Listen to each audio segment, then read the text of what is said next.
We are joined today by our MD and CEO, Mr. Amul Lakshminarayanan, and our CFO, Mr. Kabir Ahmed Shakib, and our head for IR, Mr. Rajiv Sharma. The results for the quarter ended 30th September 2023 have been announced yesterday, and the quarterly data pack is available on our website. I trust you would have had the chance to look through the key highlights. We will commence today's call with comments from Lakshmi, who will share his thoughts on the business and long-term outlook, followed by Kabir, who will share his views on the financial progress achieved. At the end of the management's remarks, you will have an opportunity to get your queries addressed. Before we get started, I would like to remind everyone that some of the statements made or discussed on the conference call today may be forward-looking in nature and must be viewed in conjunction with the risks and uncertainties we face. A detailed statement and explanation of these risks are included in our annual filings, which you can locate on our website www.tatacommunications.com. The company does not undertake to update these forward-looking statements publicly. With that, I would like to invite Lakshmi to share his views. Over to you, Lakshmi. Thanks, Chirag, and good afternoon, everyone. I welcome you all to the Q2 FY24 earnings call. We're very pleased to inform that the integration of the Switch with our media business is progressing as per strategy, and we are excited about the combined opportunities that we see in the market. We are realizing early deal wins across customers through our joint offerings. Next, I'm also happy to report that the accelerated closure of Kaleyra deal is much before the expected timelines.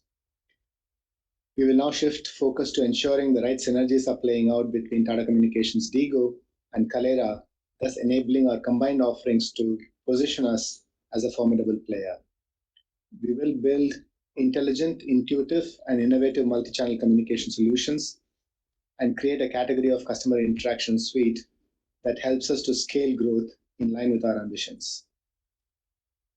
The customer interaction market is expected to grow at a CAGR of more than 25%, thus creating a market opportunity to a tune of $27 billion. To sum up, Switch and Kaleyra integration will set us up for a robust growth trajectory. Additionally, I'm excited to share that we are in discussions with NVIDIA to build a state-of-the-art AI infrastructure in India. Today, we offer infrastructure as a service solutions and several PaaS services while enabling enterprises to do data analytics. So the logical next step for us was to enable enterprises to do AI and machine learning. This is an exciting opportunity, and we shall keep you posted as we progress. Moving to our overall performance, our consolidated Q2 reported revenue was rupees 4,872 crores, improving by 10% year-on-year and 2.1% Q-on-Q. Our reported data revenues stood at rupees 3,995 crores, growing strongly by 14.4% year-on-year. Our underlying data revenue growth, which is excluding Switch, came in at 10% year-on-year. EBITDA for the quarter was rupees 1,015 crores with 20.8% EBITDA margins. PAT was rupees 221 crores. ROCE came in at 23.3%. Our India revenues continue to grow strong double digits. Our international revenues continue to gain momentum steadily as we strengthen our offerings and footprint across the global markets. We witnessed another quarter of a healthy funnel and order booking growth. However, the order booking acceleration is lesser than our expectations because of uncertainties in the macroeconomic and geopolitical scenarios. We see greater caution globally and slower decision-making. Despite this, our engagement intensity with our customers and prospects are increasing. Our recent product rollouts, including ISO Multi-Cloud Connect, DIGO Engage 2.0, and AI-based cloud analytics reflect the strong conviction we hold about the growth opportunities ahead of us. Now let me dwell on the investments we've been making and how you should look at our profitability going forward. We continue to invest in our underlay capabilities, both submarine and terrestrial, in terms of augmenting capacity and new routes, and are also investing to make them more intelligent and programmable. On top of this, we are building a strong digital portfolio to deliver a global digital fabric suitable for enterprises. Over the last 3 years, we have invested in people and platforms which have yielded positive results. Our incubation revenues have tripled. Cloud and managed hosting, next-gen connectivity, and media businesses have grown by over 50% in this period. Additionally, We've invested in inorganic competencies to bridge certain gaps. Because of all these investments, digital portfolio will be contributing upwards of 40% to our data revenues soon. These investments in organic and inorganic capabilities come with a cost, which will have a dilutive impact on both margins and ROCEs in the near term before they move upwards in the medium term towards our ambition of 23 to 25%. Our core business, excluding the subsidiaries, the performance is as per plan. However, our subsidiaries, which account for roughly 8% of our reported revenues, continue to have dilutive impact on our core EBITDA margins. Another factor affecting the EBITDA margins is a change in revenue mix. Our digital portfolio has a different margin profile. The calibrated increase in digital revenues, thus changing the revenue mix, comes with an impact on EBITDA in the near to medium term. However, each platform has a profitability glide path, and we are sharply focused on and are confident for the businesses to operate in the 23 to 25% medium term. I did mention about the subsidiaries having a drag on the core margins, and we will be initiating and undertaking a strategic review of these. Before I dive deep into a detailed discussion of the quarterly performance, it is important to emphasize on our medium-term structural growth drivers. This includes maintaining our India market leadership, emerging as a strong challenger in international markets from a peripheral player today, and to become a strong challenger. With Kaleyra and Switch, we see this becoming more of a reality as we have scale now in the US to accelerate and bring more credibility in the market. These possibilities are driving our conviction and our continuous investment in capabilities. Lessons from tech industry are loud and clear. Investments in one capability never create sustainable competitive advantage, and it is always about a network of capabilities which develop a source of competitive advantage, and that's exactly how we are focused. Now, coming to our segmental performance, digital portfolio, which is DPS plus the incubation combined, the revenue stood at 1,457 crores, growing healthily at 30.2% year-on-year and 3% Q-on-Q. Underlying digital revenues, excluding Switch, grew at 16.4% year-on-year this quarter. Our core connectivity business revenues grew by 6.9% year-on-year and 1.6% Q-on-Q, and reflect robust execution and initiatives around price erosion and churn management. Now, moving to the digital portfolio, our collaboration portfolio grew by 7.5% year-on-year and declined 7.4% quarter-on-quarter. I would not read much into the sequential decline, as these volatilities are due to specific customer implementation contracts and engagements we executed last quarter. H1 FY24 revenues for collab portfolio have improved by 13.4% year-on-year, largely driven by our CIS portfolio. Going forward, the integration with Kaleyra will accelerate the growth momentum. Media business revenues, including revenues from Switch, were sequentially up by 4.9% quarter-on-quarter and 107% year-on-year. Excluding Switch, media business revenues were up 3% year-on-year. The sequential decline is on account of lesser events this quarter. With the combined capabilities of Switch and our media portfolio, we are witnessing a healthy order pipeline, higher ACV deals, and possibly better revenue conversions going forward. The momentum around joint customer wins and more business from existing customers is positive and in line with our strategy.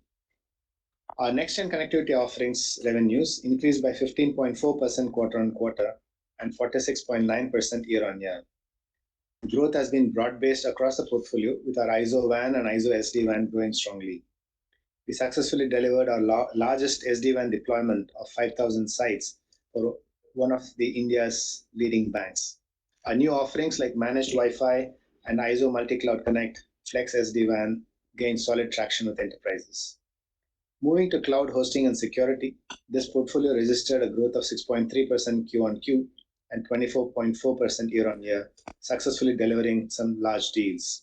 We continue to witness encouraging engagement from small and large enterprises on cloud and cybersecurity deployments for ensuring consistent user experience and all-round protection from cyber attacks and flexibility to scale. With regards to cloud adoption in India, we see continuing momentum on the adoption of multi and hybrid clouds. The incubation portfolio grew by 3.8% Q on Q. However, on a year-on-year basis, the performance is subdued. Move has grown over 40% year-on-year. We continue to engage with enterprises for our IoT and Move offerings and are excited with the opportunities that we can tap in this market.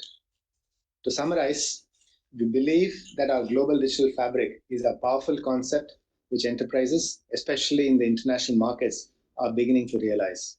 Our digital portfolio has the capability to address holistically the needs of the enterprise customers, and we will continue to invest and drive relevance with these enterprises. To add to this, we have invested in inorganic opportunities from a capability as well as market access lens, and now the focus will be on accelerating the value creation process. We are confident about the larger opportunity, and with this strong conviction, we will continue to improve and derive value of these investments and continuously augment our capabilities. With this, I will now request Kabir to share the financial highlights. Thank you, Lakshmi. Good afternoon, everyone. I'll take this opportunity to discuss the highlights of our financial performance for the quarter. Our data revenues continued their double-digit growth momentum, both from a reported as well as an underlying perspective. Our reported revenue for the quarter stood at 4,872 crores, improving by 10% year-on-year and 2.1% on a sequential basis. The reported numbers this quarter continue to have some forex benefits accruing from a strengthening dollar. Normalizing for this forex, our consolidated revenues grew at 7% year-on-year and 1.9% quarter-on-quarter. And the positive impact on consolidated EBITDA margin is seen at 30 basis points.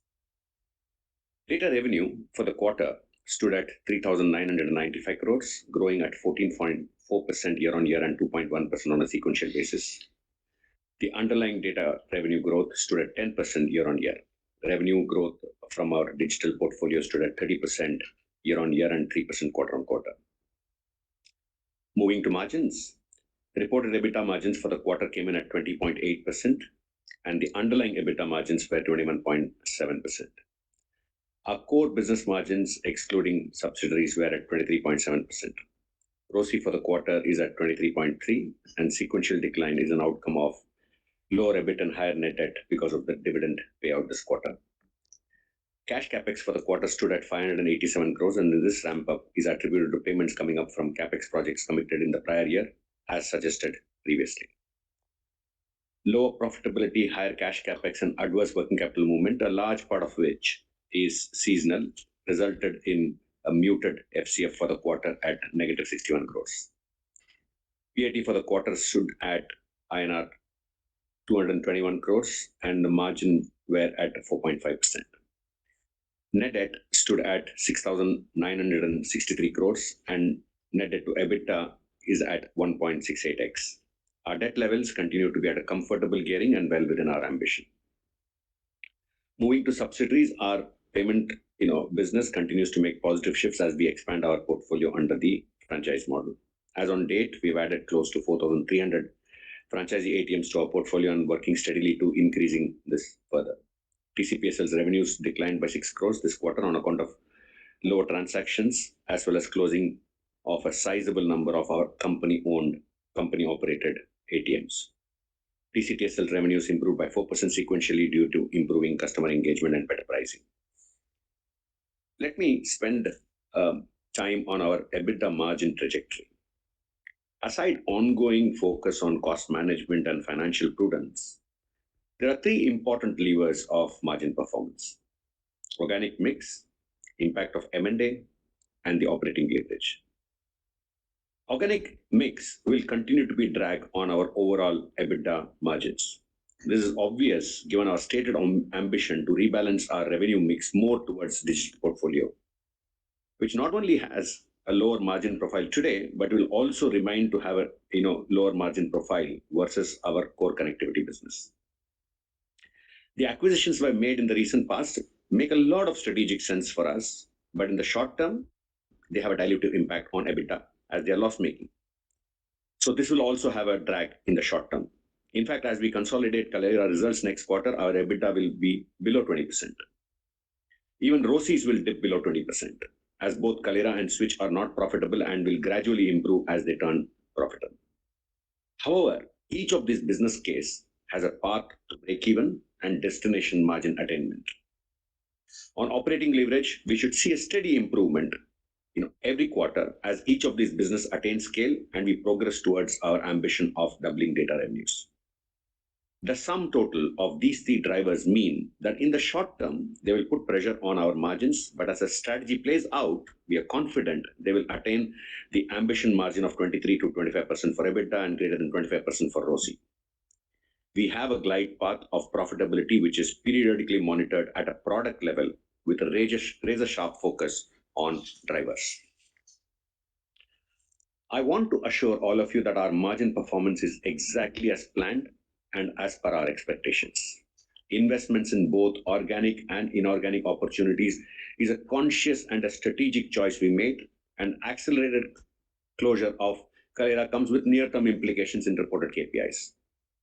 Our core business, excluding subsidiaries, has been performing as per our laid out strategy in its expected margin profile, considering the impact of our portfolio mix, investment in people, and M&A related expenses. The subsidiaries margin profile continues to be a drag on the core business. We have been separately reporting margins for all the business, and we believe you would be taking cognizance of this while forecasting and modeling for core business profitability. Underlying core business margins were at 23.7%, and a 40 basis points sequential decline in margins is purely on account of revenue mix and planned investments in new products.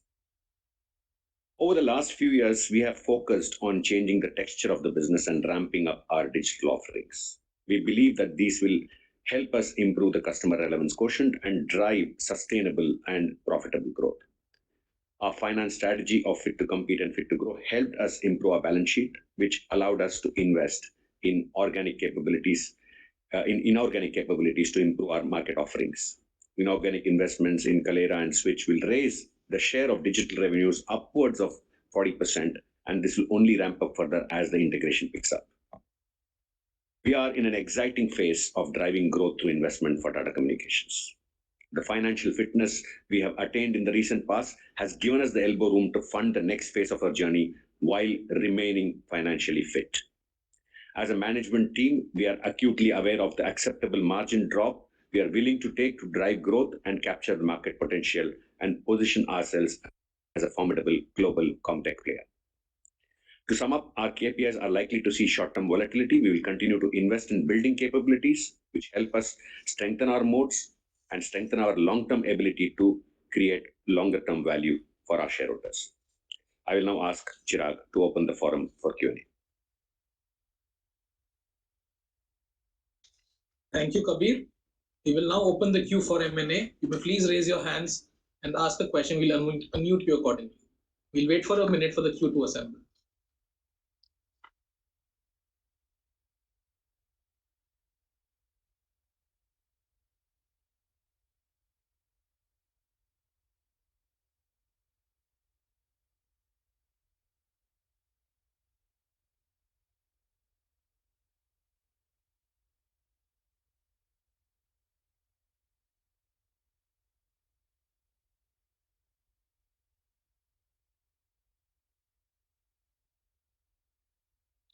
The first question is from the line of Sanjesh Jain from ICICI Securities. Sanjesh, you have been requested to unmute yourself. Please unmute yourself and go ahead and ask your question.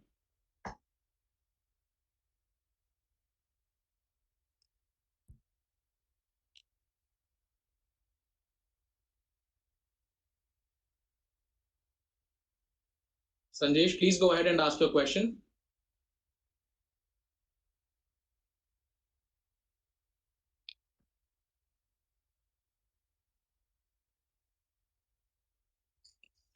Hello. Sanjesh, we can hear you. Yeah. Sorry. Yeah, good afternoon. Thanks for taking my call. I got few questions. First on the order book, Lakshmi, can you give us more color because it appears that digital services, which has grown at 28% ex of Switch last quarter, this quarter the growth on a year-on-year basis is 16%. There is a material deceleration.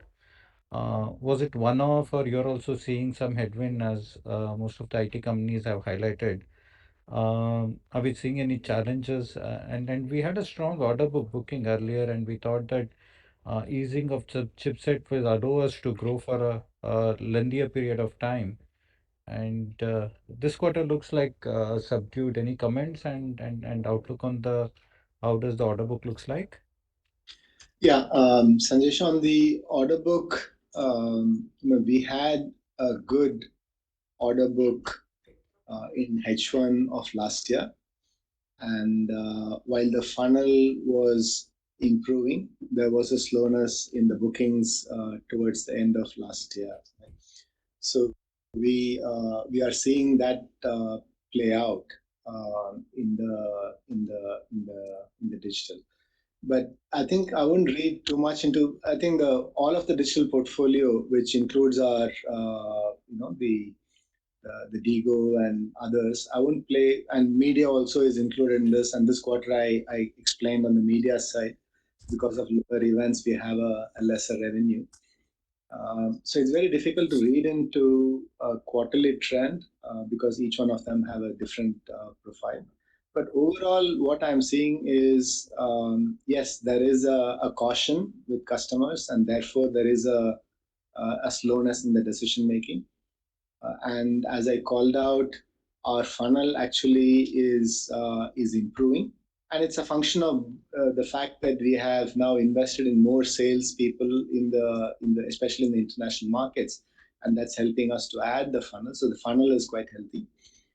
I also called out that our order booking in H1 of this year is has improved, even though it's lower than what we would like it to be. Right?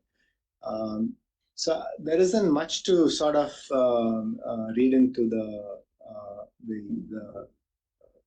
the deceleration in digital. It's still a very good percentage if you see.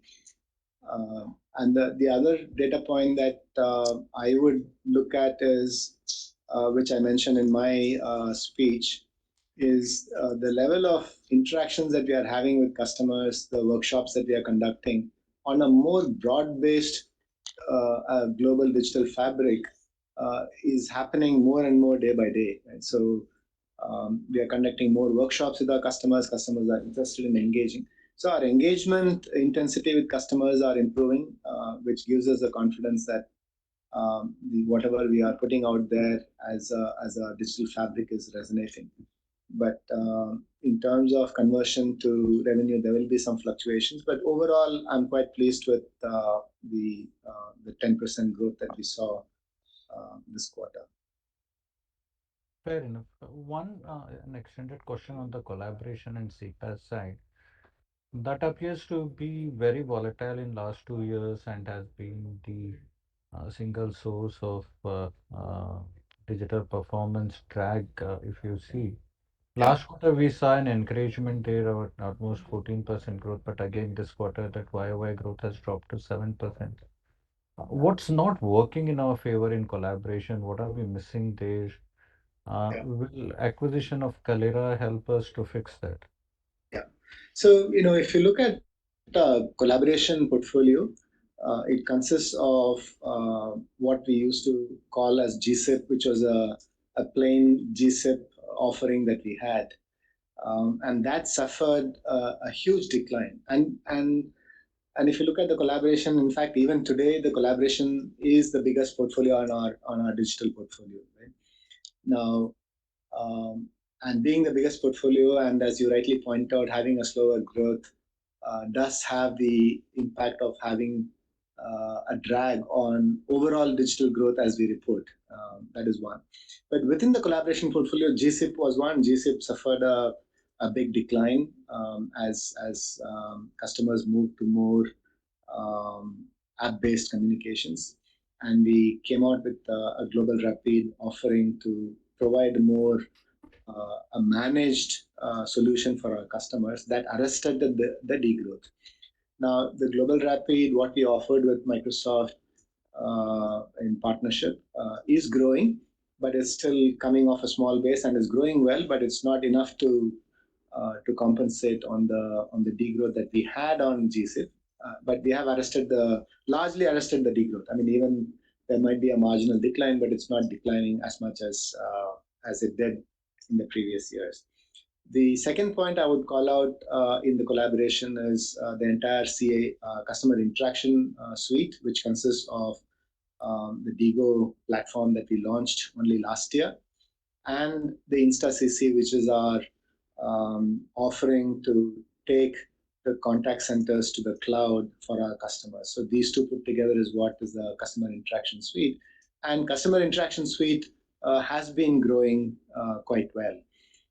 But since these are smaller relative to GSIP, and GSIP is at best flat, we are seeing this slowness and sluggishness in the numbers in the collaboration. Now, coming to your point on Kalera, yes, that's exactly the reason why we launched the Digo product last year, and we're very pleased. In the very first year of the launch, we have acquired several customers in India and Asia Pacific markets, and very substantial customers as well, and it's accelerating growth. And combined with Kalera, we think that will bring stronger synergies, because Kalera comes with, while we had to build out a lot more things on Digo, Kalera comes with a solid platform and a set of very good customers in the international markets, particularly the US and in Europe. So as we play out the synergy and synergize our products and take to market, we believe that that positioning will definitely help us in the growing market of customer interaction space. Fair enough. Lakshmi, now is more than a quarter for a switch. How has been our initial experience with the switch team? Are we able to retain the entire team? What is the synergic benefit? Any example of a large customer who is now looking to either share more wallet or has completely come on us? Any initial thoughts will be very helpful. Yeah, I think the integration is proceeding extremely well. I think the teams are gelling together very well. There are, from a technology standpoint, the technologies that we were using for our Video Connect and Video Connect Plus, and the technologies that Switch is using in the US are almost identical. So there's a lot of synergies there. And in addition, Switch comes with a US market access that our media team didn't have. I mean, a lot of our strengths came out of Europe and APAC for our media business. So that is also very synergistic. And thirdly, the fact that they have the production capability, and now we have a very impressive production facility in the West Coast, which many of our customers are truly amazed when they see that. And that production capability combined with our existing media capability are definitely resonating with our existing customers. And we've had a good amount of wins in existing customers as well as newer customers. And I think while 1 month doesn't make a huge difference, but September we saw very good conversion and the best ACV we've had in the media business so far. But it's only a month. But we are very pleased with the integration process that is going on. Yeah, thanks, Lakshmi. One few bookkeeping questions for Kabir. The direct cost on data has gone up by 200 basis points from 31% to 33%. I don't think there is any material change sequentially. So what is leading to this increase in the direct cost by 200 basis points? And number two, on the working capital, again, there is a sharp jump in the 1H. There has been an outflow of close to 10 billion rupees. What is leading to that? And number three, last year you positively surprised on tax rate, but I think this year it's all eating into it. We thought 22% was what we're looking for this year, and in the first half it's almost 26. Any change there?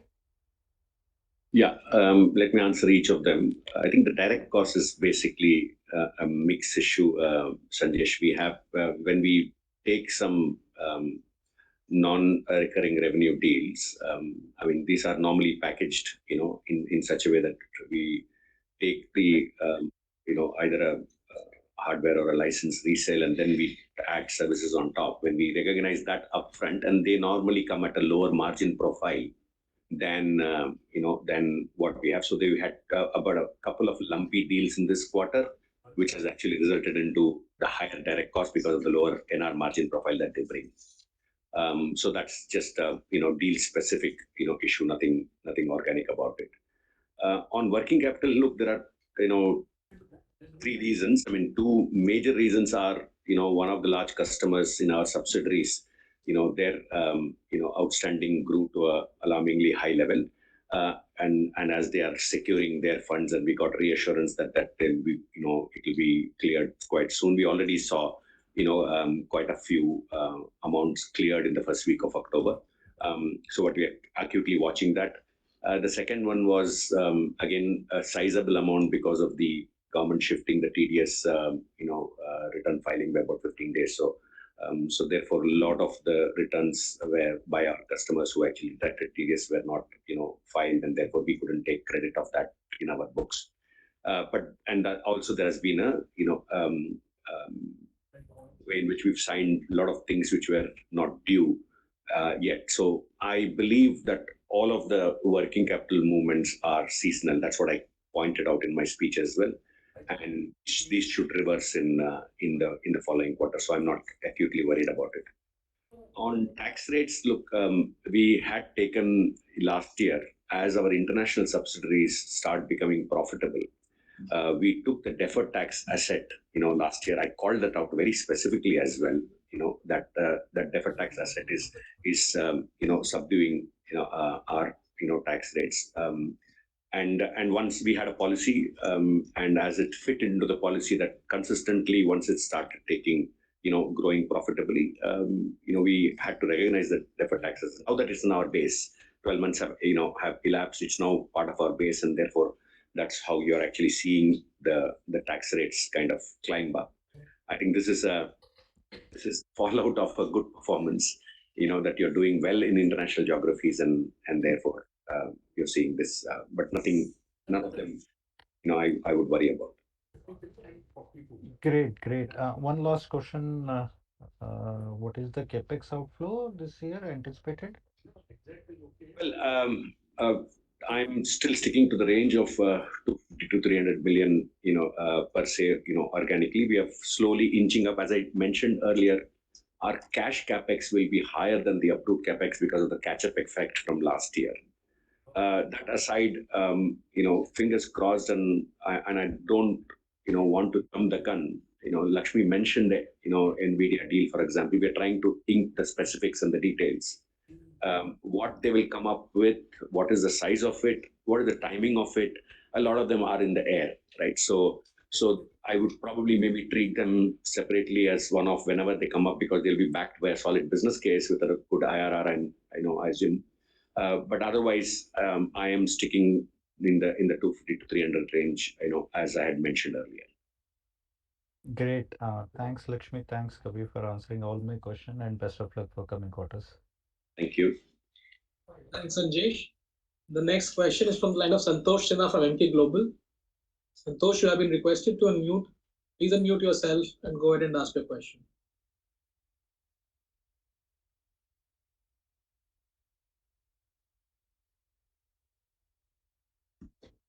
So my question is regarding Caleria. So what kind of saving exercise do you plan to take for Caleria? And also, the company has high ESOP expenses. So do you want to, would company want to tweak that ESOP expense for Caleria? Look, the Kalera business case has detailed out synergies both on the revenue side and on the cost side. So we will address that appropriately. For me, the biggest strategic reason of acquiring Kalera is the product strength and portfolio that they actually bring to the table, the complementarity of our go-to-market offerings, where they are strong and where they are present, and the ability to cross-sell to Kalera customers and then to Tatacom customers. All of them are super exciting. and I want to mention that upfront first, because I don't want people to listen that we are only driven by cost. Having said that, there will be cost synergies that will come up. Kalera is a listed entity when we acquired. They have just been recently delisted a couple of days ago from the New York Stock Exchange, and they are no longer an SEC regulated company. So therefore, as a result of that, there will be naturally cost savings that will flow, and that has already been built into the business case and in our assumptions when we talked about getting Kalera to break even in the near term and getting to destination margins in the medium term. So therefore we are quite quite aware of that, but at the same time I am excited about the go-to-market and the revenue synergies and the combination of Digo and Kalera put together. The promise that we can offer to the market, create a new category entirely of a customer interaction suite.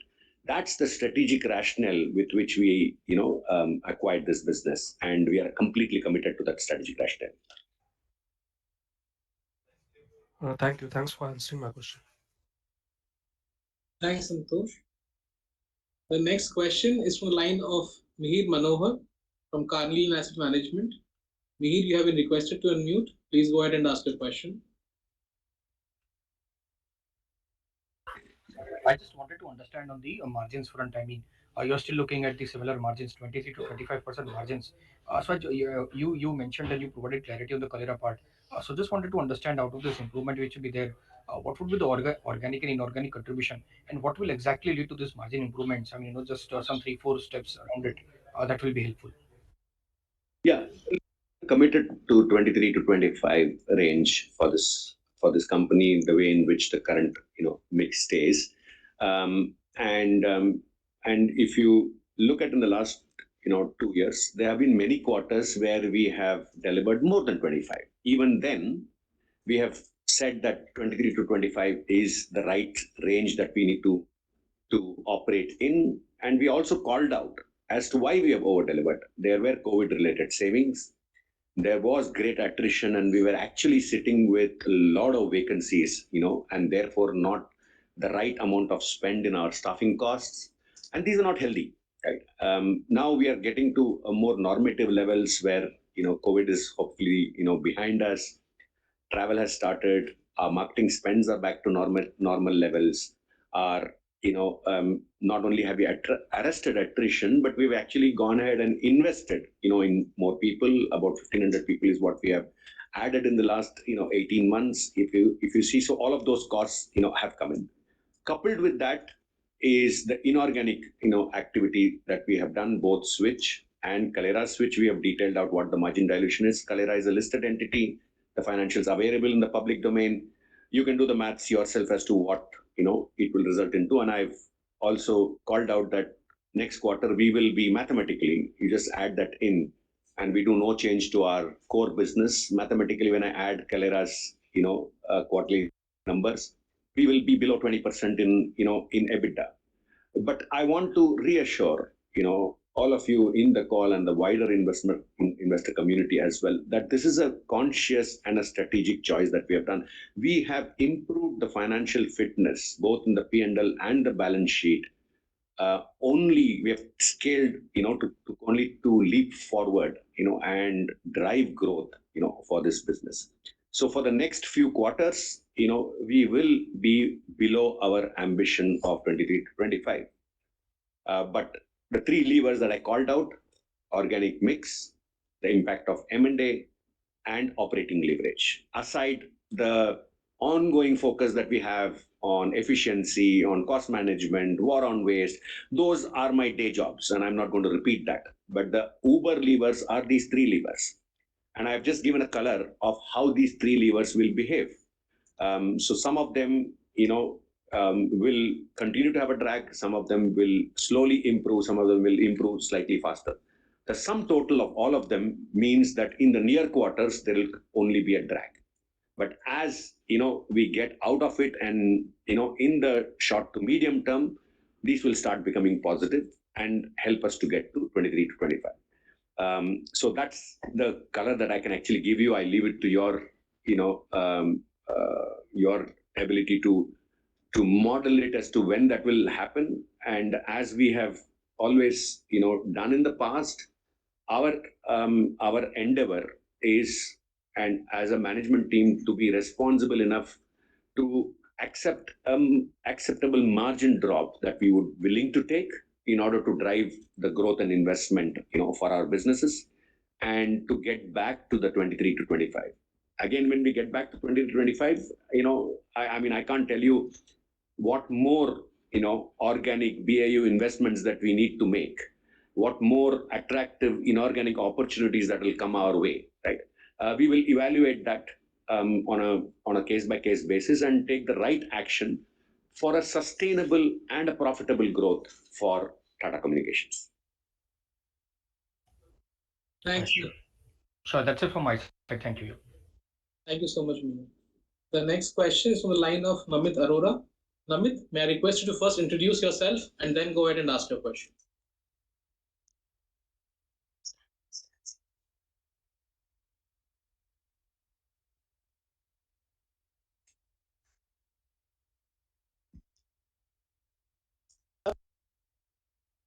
My question was around sort of slightly medium term. Your space is very dynamic. So do you foresee disruptions, fundamentally, when you talk to customers and some of your partners? And what are the kind of investments you are doing in R&D, sort of forward-looking investments from a more medium-term perspective to handle any disruption that may come by in your business? Yeah, Namit, that's an excellent question, Namit. I think the space has always been disrupted. Pure core connectivity was disrupted with everything becoming software defined with SD-WAN. Now that gave rise to a lot of network security and newer companies, as you will, like the Palo Altos and the Zscalers. And today there is a talk about SD-WAN and all of these coming together and converging to become a secure service edge at the edge.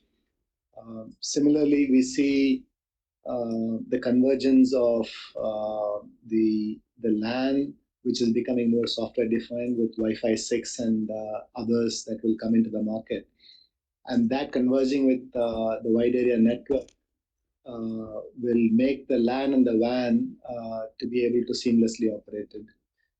The cloud itself is giving rise to a completely new category, which is where we have invested to deliver the ability for applications to give superior and more deterministic performance as they connect to multi-cloud.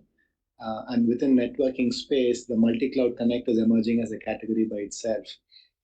So all of these areas and more with AI and what we are attempting to do in Move essentially is like an IoT SASE, where while we don't own any spectrum, we still connect multiple millions of devices and several connected car solutions that we offer without being an MNO ourselves, right? So we are delivering that platform. So if you see, even in some of the examples that I've given, these are ongoing disruptions that are happening. And we have been very aware of these disruptions. And these are exactly the spaces where we have been investing to make sure that we can strengthen ourselves. And this is where we saw the opportunity for us to go and disrupt incumbents in established markets, in international markets, and those are the areas we have invested and we will continue to invest. And there are many more. We have talked about the AI and our participation in that in AI Cloud. We've been talking about AI embedding in our products. Move, for example, can now tell exactly what is the best time to deliver a software over the air update. And these are all part of the investment. So, we have a very active team, very solid framework on innovation, what technologies are emerging now, what technologies are likely to emerge, We have a program to see how we invest early in them, and then we take decisions on how and where we need to accelerate our investments. Even in our IoT business, we are setting out to build solutions around video analytics. And we are in very early stages of those video analytics and capabilities. And we already have several trials with customers that we are executing on. So there are many, many areas that I can talk about. And we are, we have very calibrated investments in all these areas. Our innovation teams are in discussions with, research institutions in academia. We are talking to several startups. Our own digital fabric, we are opening up to innovators to come and innovate on top of our fabric. So on the innovation topic and on areas where we are making early investments, there are a number of programs that we are doing, all with very calibrated investments at this stage.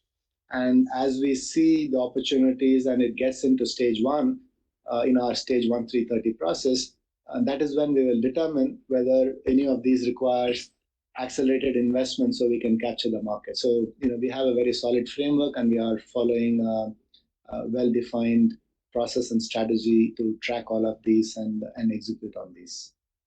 Got it. This is very helpful. Thank you for a very detailed response and all the best to the entire team. Thank you. Thank you. Thanks, Amit. This brings us to the end of the Q&A session. I'll now ask Lakshmi to share his closing remarks. Thank you all. As I said earlier, we are quite excited, and I think we are in a very, very good place. Our traction with our customers and engagement intensity is improving as we position our full portfolio of digital fabric.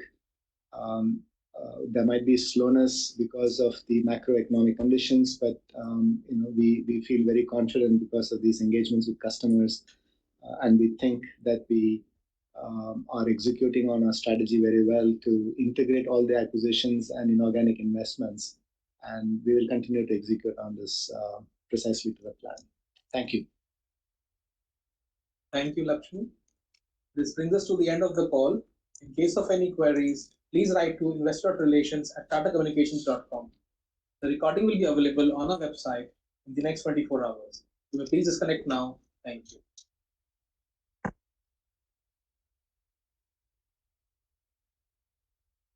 Disconnect. Who is this?